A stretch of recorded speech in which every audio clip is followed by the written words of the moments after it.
우리가 역대기를 묵상을 하고 있는데 우리가 지난주까지 우리가 살펴본 것은 솔로몬을 통한 성전 건축과 그리고 나라가 얼마나 견고해졌는가 하는 것이었습니다. 솔로몬이 왕이 되면서부터 그 왕위를 견고하게 세웠고 또 성전을 세웠고 그리고 왕궁을 또한 건축을 하면서 나를 아주 부강하고 견고하게 만들었습니다. 이 솔로몬의 시대까지만 보면 나라가 이 이상 영광스러울 수가 있을까 할 정도로 정말 부강하고 부유하고 전쟁이 그치고 또 나라가 안정되는 그런 영광스러운 모습을 볼 수가 있었는데, 그런데 이 솔로몬 이후부터 우리가 보게 되는 것은 그렇다면 이 솔로몬 시대의 영광이 계속해서 유지가 될 것인가 하는 것인데, 안타깝게도 그리 길지 못할 것이라는 징조가 솔로몬 그 다음 왕인 르호보암 왕부터 나타나기 시작합니다. 우리가 지난 토요일 11장에서 봤던 것처럼 나라가 둘로 쪼개져 버리고 맙니다. 남쪽에 유다와 베냐민 지파, 북쪽에 나머지 10지파, 이렇게 하면서 남쪽과 북쪽이 갈라지게 되는데, 그런데 이렇게 나라가 둘로 쪼개지는 것을 어느 왕이라고 해서 그것을 원했겠습니까? 누구도 원하지 않았을 것입니다.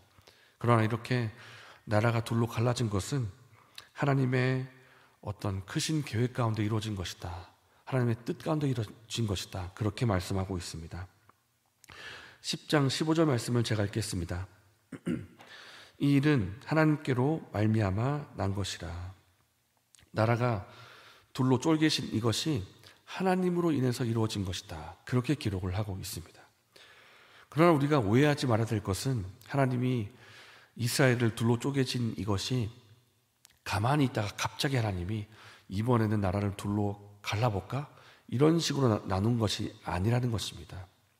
어떤 어린아이가 소꿉장난하면서 모래상을 쌓다가 나눠봤다가 합치다가 무너뜨렸다가 이렇게 하신 것이 아니고, 하나님께서 분명한 뜻과 하나님의 계획이 있으셔서 이런 일을 일으키셨다라는 것인데요. 그렇다면 왜 나라가 나눠졌는가? 그 이유가 다른 데 있지 않습니다. 이스라엘 백성들이 하나님을 떠났기 때문이고 하나님 말씀에 불순종했기 때문에 이 일이 일어난 것입니다. 이스라엘은 그 시작부터 하나님으로 인해서 세워진 것입니다. 하나님이 택하여 부르시고 그들을 구원하시고 하나님 백성으로 삼으셨기 때문에 나라가 이루어진 것이고, 나라가 유지가 되는 것도 하나님으로 인해서만 유지가 되는 것입니다. 그렇기 때문에 하나님 말씀에 순종하고 하나님을 경외할 때에만 그 나라가 유지되는 것이지, 하나님을 떠날 때에는 하나님의 은혜도 떠날 수가 있다는 것입니다. 솔로몬 시대에 솔로몬의 그 엄청난 영광을 누릴 수 있었던 것은 솔로몬이 잘했기 때문이 아니라 하나님이 은혜를 베푸셨기 때문입니다. 물론 솔로몬이 하나님을 의지하는 모습도 있었지만은 그 의지하고 겸손한 모습 위에 하나님께서 은혜를 베푸셨기 때문에 그 나라가 그렇게 영광스럽게 되었다라는 것입니다. 그러나 솔로몬 말기 때부터 하나님을 떠나는 모습이 점점 나타나게 되고, 그 말기 때에 이 분열의 징조가 나타나기 시작했는데 여로보암 때에 결국 분열이 되고 만 것입니다. 그래서 왜 나라가 약해지고 나라가 공격을 당하고 침략을 받는가? 한 가지 이유입니다. 하나님을 떠나고 말씀에 불순종했기 때문에 그 일이 일어났다. 오늘 본문의 초점도 그렇습니다. 1절 말씀 한번 우리가 읽도록 하겠습니다. 르호보암의 나라가 견고하고 세력이 강해짐에 그가 여호와의 율법을 버리니 온 이스라엘이 본받은지라. 그가 여호와의 율법을 버리니 온 이스라엘이 본받은지라. 오늘 본문은 여기에 초점을 두고 말씀을 전개합니다. 율법을 버리고 떠났기 때문에 이런 일이 일어났다는 것을 보여주고 있습니다. 무슨 일이 일어납니까? 2절 말씀입니다. 르호보암 왕 때 제5년에 애굽 왕 시삭이 예루살렘을 치러 올라왔다, 이렇게 기록을 합니다. 이것이 우리가 좀 눈여겨봐야 됩니다. 왜냐하면 솔로몬 때는 전쟁이 없었습니다. 솔로몬 때는 평화의 시대였고 전쟁이 없었고 더군다나 침략을 받는 일은 더더욱 없었습니다. 그러나 르호보암 왕 때에 전쟁이 일어나기 시작하고 침략을 받게 되었다. 이것은 뭔가 문제가 있는 것입니다. 무슨 문제인가? 한 가지입니다. 이스라엘 백성들이 하나님을 떠났기 때문이고 말씀에 불순종했기 때문에 침략이 일어났다. 이렇게 말씀하고 있는 것입니다. 5절 말씀이 다시 한번 이 일에 대해서 강조하고 있습니다. 중간 부분부터 보시면 여호와께서 이같이 말씀하시기를 너희가 나를 버렸으므로 나도 너희를 버려 시삭의 손에 넘겨놓으라. 왜 너희가 침략받는지 아느냐? 왜 전쟁이 일어난지 아느냐? 너희가 나를 버렸기 때문에 나도 너희를 향한 나의 은혜를 거둔 것이다. 나도 너희를 버린 것이다. 너희가 먼저 나를 버렸기 때문이다. 이 말씀을 하고 있다는 것입니다. 그래도 다행인 것은 이 애굽의 침략을 받으면서 르호보암 왕이 스스로 겸비하고 겸손한 마음을 가졌다라는 것입니다. 7절입니다. 여호와께서 그들이 스스로 겸비함을 보신지라.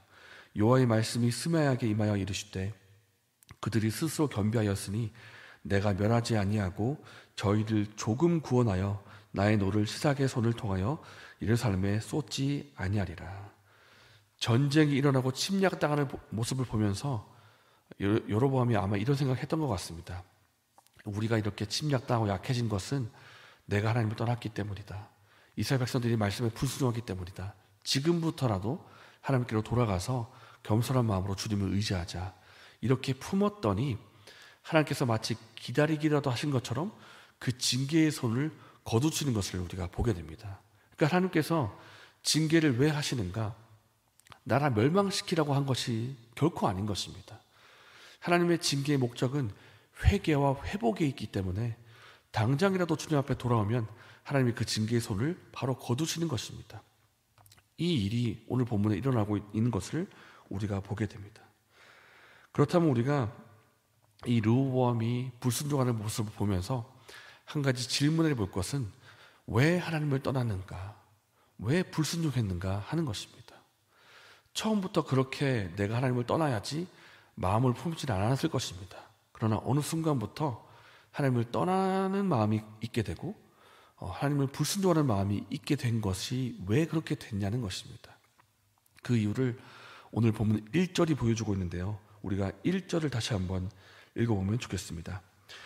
르호보암의 나라가 견고하고 세력이 강해짐에 그가 여호와 율법을 버리니 온 이스라엘이 본받은지라. 1절 앞부분에서 이렇게 말씀합니다. 나라가 견고해지고 세력이 강해지면서 말씀을 떠났다. 그러니까 나라가 튼튼해지고 나라가 강력해지는 것을 보면서 마음이 그렇게 바뀌었다는 것입니다. 문제가 무엇인가? 강해져서 문제입니다. 강해져서. 약해서 문제가 아니고 강해지면서 착각을 하는 것입니다. 아, 내가 잘했기 때문에 나라가 이렇게 된 것이다. 내가 잘했기 때문에 지금 이렇게 부유하게 된 것이다 하면서 스스로 마음을 높이고 하나님을 의지하지 않는 마음이 점점 생기더라라는 것입니다. 우리도 그럴 때가 있습니다. 우리도 가끔씩 일이 잘 풀리고 원했던 일이 이루어지고 또 모든 것이 순조롭게 되면서 참 좋다. 이렇게 된 것은 내가 잘했기 때문이야 라고 하면서 스스로 마음이 강해질 때가 있습니다. 일이 잘 풀려서 강해질 때도 있고 내가 스스로 마음을 강하게 먹을 때도 있는데 강해서 문제입니다. 강해서. 그래서 우리가 착각하지 말아야 되겠습니다. 이 일이 왜 잘 풀리고 왜 잘 되는가? 내가 잘했기 때문이 아니고 내가 하나님을 의지하는 가운데 하나님께서 은혜를 베푸셨기 때문입니다. 내가 잘나서가 아니라는 것입니다. 우리가 약할 때는 하나님 의지할 때가 많습니다. 뭐 볼 게 없으니까 의지할 것도 없습니다. 약하니까 아주 겸비한 마음으로 하나님 좀 도와주십시오. 날 좀 인도해 주십시오. 이렇게 기도하다가도 뭔가 잘 풀리면서 마음이 높아지는 것입니다. 눈이 돌아가는 것입니다.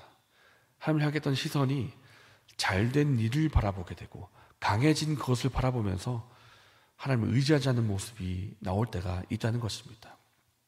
그래서 우리가 교만한 마음을 품지 않으면 좋겠습니다. 무언가 잘 될 때, 무언가 좀 강해질 때 내가 잘해서 된 것이다 라고 하면서 강한 마음과 교만한 마음을 품지 않았으면 좋겠습니다. 우리가 잘 될 때이든지 잘 안 될 때이든지 항상 나는 하나님의 은혜가 아니면 살 수 없다라는 마음을 가지고 겸손한 마음으로 주님을 의지하는 삶을 살면 좋겠습니다. 우리가 예수님을 좀 바라봅시다. 예수님은 하나님의 본체이시고 하나님 그 자체이신 분이지만 이 땅에 살아가실 때 늘 성부 하나님과 동행하시면서 하나님을 의지하는 삶을 사신 분이십니다. 예수님도 그러셨는데 우리도 그래야 되지 않겠습니까? 우리가 이 땅 살아갈 때 늘 하나님과 동행하면서 하나님을 의지하고 겸손한 마음으로 살아가는 저와 여러분 되시기를 바랍니다. 이 시간 우리가 말씀을 생각하면서 기도하면 좋겠습니다. 하나님, 우리가 늘 주님을 의지하는 마음을 가질 수 있도록 도와주십시오. 무언가 일이 좀 잘 될 때 그것이 마냥 내가 잘 된 것처럼 교만하지 않게 해주시고 늘 겸손한 마음으로 주님을 의지하는 삶을 살게 해주십시오. 이렇게 기도하면 좋겠습니다. 기도하시고 개인적인 제목을 다신 후에 자유롭게 돌아가셨습니다.